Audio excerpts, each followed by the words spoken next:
As the dawn rises above the Las Vegas skyline, Randy Howard, a guest at the MGM Grand Hotel, sleeps off the after effects of a night indulging in the city's infamous delights. He is abruptly roused by a clamor outside his room and a chorus of sirens on the street. Unbeknownst to him and almost all other guests, a deadly fire is tearing through the hotel. As he comes to his senses, he realizes he's in a deadly trap. The smoke fills the corridors, and wherever he tries to escape, he bumps into a dead end. There's nothing he can do except pray for a miracle. The MGM Grand Fire came out of the blue on the morning of November 21st, 1980. It broke out at a serving station of a first-floor restaurant, the Deli, where it was empty and workers were arriving. An employee of an adjacent coffee house saw sparks and black smoke coming out from a keno board. However, as soon as she ran to warn her superiors, the wall burst into flames. Within minutes, the fire was out of control, and the lights in the deli went out. Hotel security called the firefighters at 7:16 a.m. 2 minutes later, the first engine and a rescue unit arrived from nearby Station 11. Following them were 3 more engines, 1 ladder, 1 hose wagon, and 1 rescue, with a total of 23 firefighters. When the first due unit entered the casino from the north entrance, they saw no signs of panic among guests, who were unaware of what was happening. Then, a few feet from the casino's east side, a fireball emerged, followed by a thick black cloud from the deli's entrance. As the cloud advanced, firefighters and casino guests were forced to evacuate the building. In less than a minute, firefighters were out and running toward their truck. As one of them later described, by that time, the fire had already broken out through the main entrance on the west side, meaning the whole casino was alight. At 7:21 a.m., Engine 11 called for a second alarm, prompting the arrival of 4 more engines, a ladder, a battalion chief, and a rescue unit.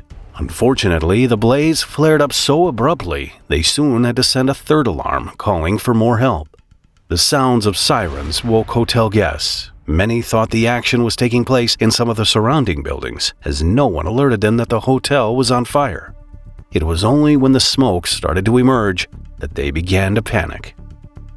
We didn't hear anybody yelling anything. There was no sound. There was no, aside from fire engines, which we figured were going somewhere else. And there were no sprinklers, smoke. There was just nothing to alert anybody. No personnel in the hotel made any effort where we were to notify anybody. No one was knocking on the doors. I heard a lot of running in the hallway, and it just didn't sound normal to me. So I opened the door, and the hallway was just covered with smoke. And I wasn't dressed. I grabbed my coat. I just left.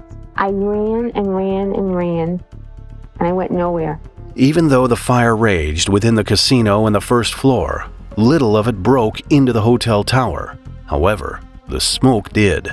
Large amounts of toxic fumes and smoke traveled through stairways, elevator shafts, seismic joints, and other openings in the construction. As a result, the hotel tower acted like a giant chimney, taking smoke and fumes to the topmost floors. From the outside, smoke was seen coming out from the casino's north and west entrances and through the stairway of the hotel tower.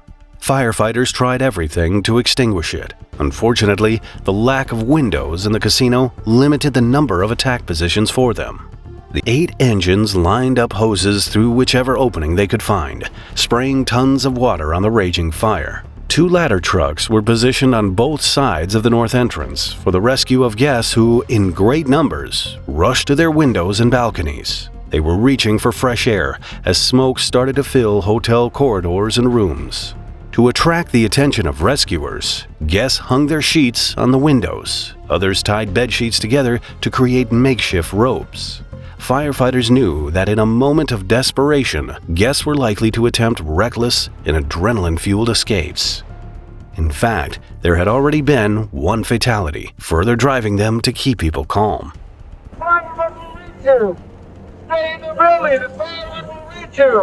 However, saving guests from the 26-story hotel was difficult, since ladder trucks could only reach the 9th floor.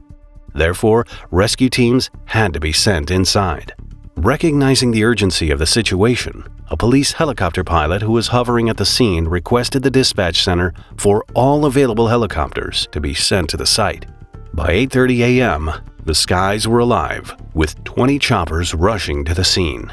The United States Air Force jumped in to help by dispatching large helicopters from the nearby Air Force Base. What followed was a dramatic operation of rescue and support. An estimated 300 people were airlifted to safety from the roof alone, demonstrating quick action and efficient coordination. The Air Force helicopters also performed daring rescues, extracting 12 people from the precarious perches of their balconies. The helicopters were also lifelines, transporting vital equipment to the scene. They delivered fresh supplies of self-contained breathing apparatus bottles, essential for those navigating the smoky conditions. Firefighters and their gear were airlifted to the hotel's roof, ensuring a continued on-site response. Inside the building, firefighters with breathing apparatus combed the entire hotel, looking for people needing help. With 2,100 rooms, it was a tough task. Apart from the airlift operation, they used ladders, ropes, and whatever was suitable to get the guests out. Even a construction worker working on a building expansion jumped in to help. He used his scaffolding platform to bring dozens of people down. One woman just had a short fur coat on, had her one leg out the window, ready to jump out the window. I figured we had to get her first. We brought her down the scaffold first. And I went up 2 more times after that and got more people down, but that's when the smoke got to me and I had to go. The smoke and toxic fumes got to a great number of guests. Many of those rescued suffered from breathing problems, and some were carried out unconscious. All available ambulances rushed to the MGM Hotel, where several aid stations were set up.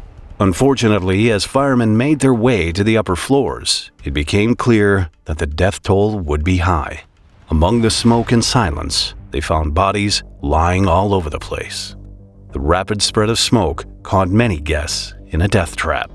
Some became locked in smoke-filled stairwells when the doors automatically closed behind them, in an ironic fire safety measure. Desperately trying to find a way out, they clawed on the doors. News accounts later mentioned the bloody handprints left on the walls. Guests who opened their windows to get fresh air ended up dying of smoke coming in from outside the building, and many victims suffocated in their sleep as the smoke-filled air conditioning system pumped deadly carbon monoxide into their bedrooms. At 10 a.m., rescue teams called upon a priest to the upper floors to administer the last rites to victims. There were several rather tender scenes. One particularly I remember was the waiter had just delivered breakfast and he was there beside his tray. One wife was with her husband with their arms intertwined. It was very sad. In the meantime, down in the casino, firefighters successfully fought the inferno. Within 75 minutes, the main fire was under control. However, it took them another 4.5 hours to completely extinguish it.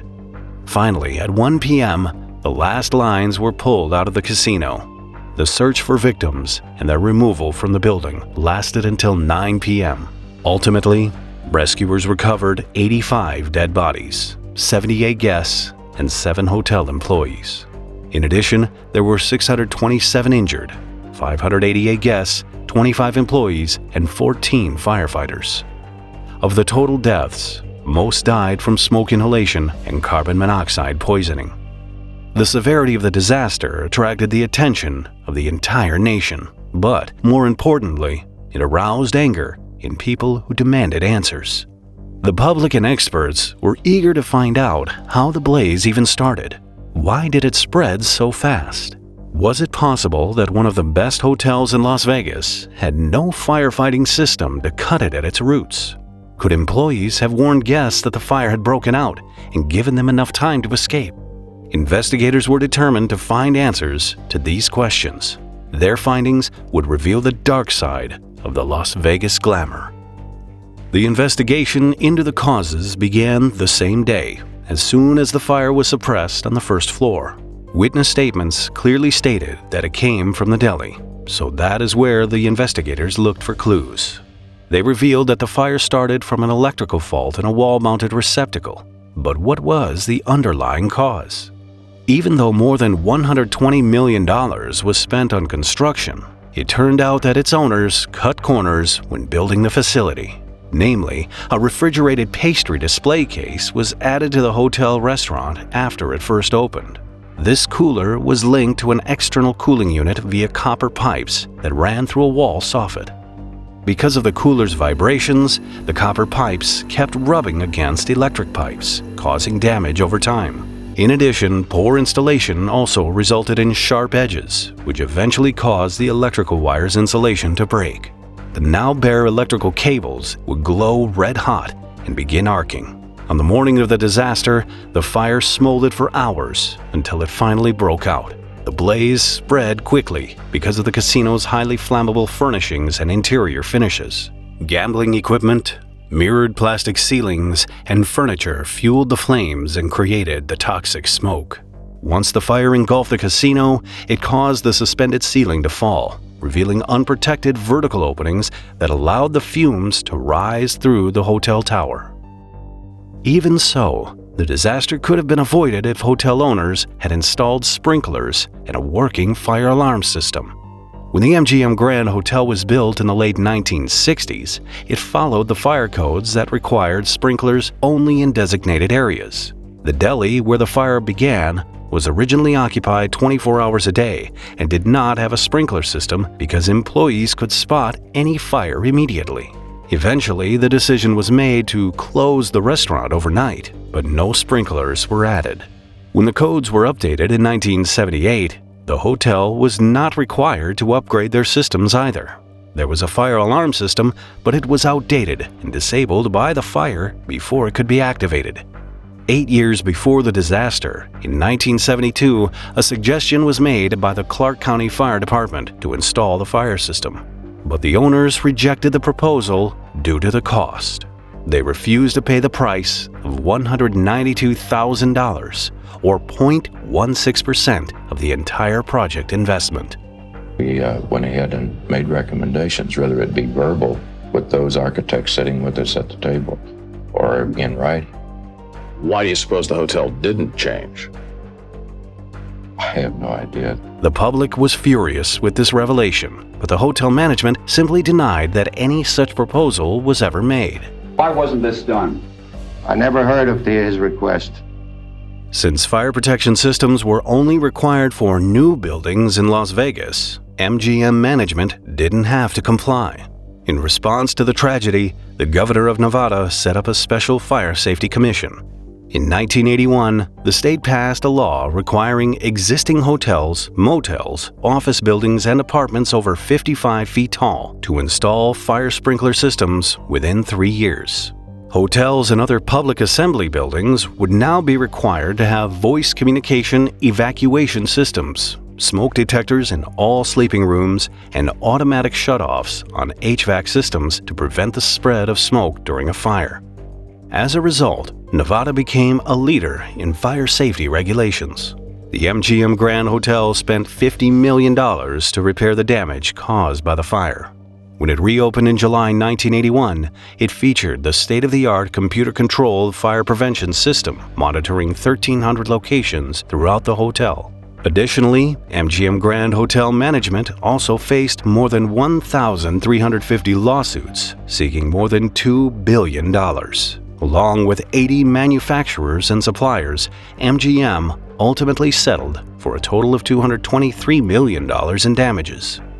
But they never declared any sort of negligence.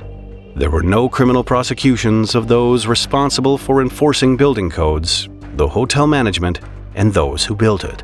After reopening, the show went on. The memory of the Las Vegas Inferno lies only in the memories of those who survived it. Watch this episode next if you found this video interesting. Please add a like and leave a comment if you want to support the channel.